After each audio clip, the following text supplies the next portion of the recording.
small, secluded village, nestled deep within a fog-covered forest, there stood an old, abandoned mansion. The mansion had been empty for decades, its walls covered in ivy, windows boarded up, and its once grand halls now echoing with silence. The villagers spoke of the mansion in hushed tones, warning travelers to stay away. They said that on quiet, moonless nights, the mansion came alive with whispers and strange sounds. But none were as chilling as the tale of a young woman named Emily, who was dared to spend a night there.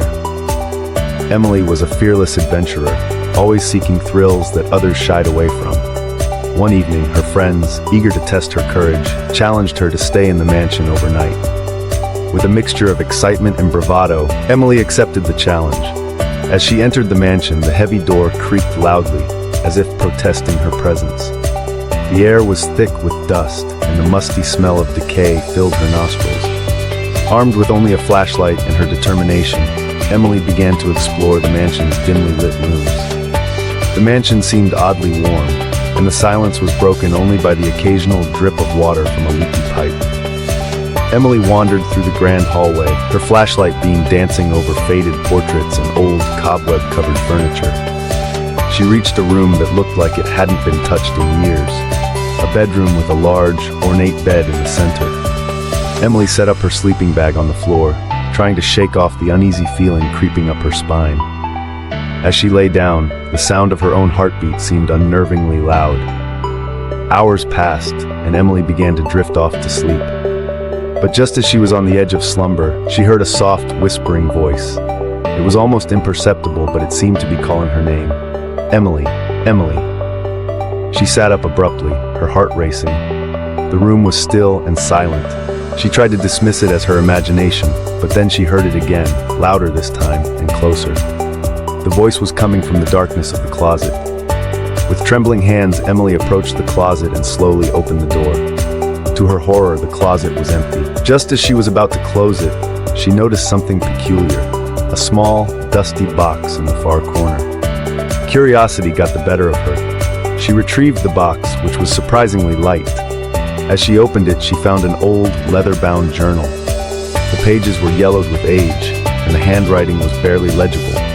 It spoke of a woman who had lived in the mansion many years ago, a woman who had vanished without a trace. The journal detailed how she had heard whispers at night, whispers that grew louder and more demanding until they drove her to madness. The final entry was a desperate plea for help, signed with a trembling hand. As Emily read the final words, she felt a cold breeze sweep through the room. The whispers grew louder, more urgent, and the temperature dropped significantly. The shadows seemed to move, and a dark figure materialized at the edge of her vision. Panicking, Emily grabbed the journal and fled the room, but the mansion seemed to shift and twist, its once familiar layout now a maze of dark corridors. The whispers followed her, growing more frantic. In her haste, she tripped and fell, and the journal flew from her hands, landing open on the floor. The final entry was now illuminated by her flashlight, revealing a chilling message: "Help me before it's too late."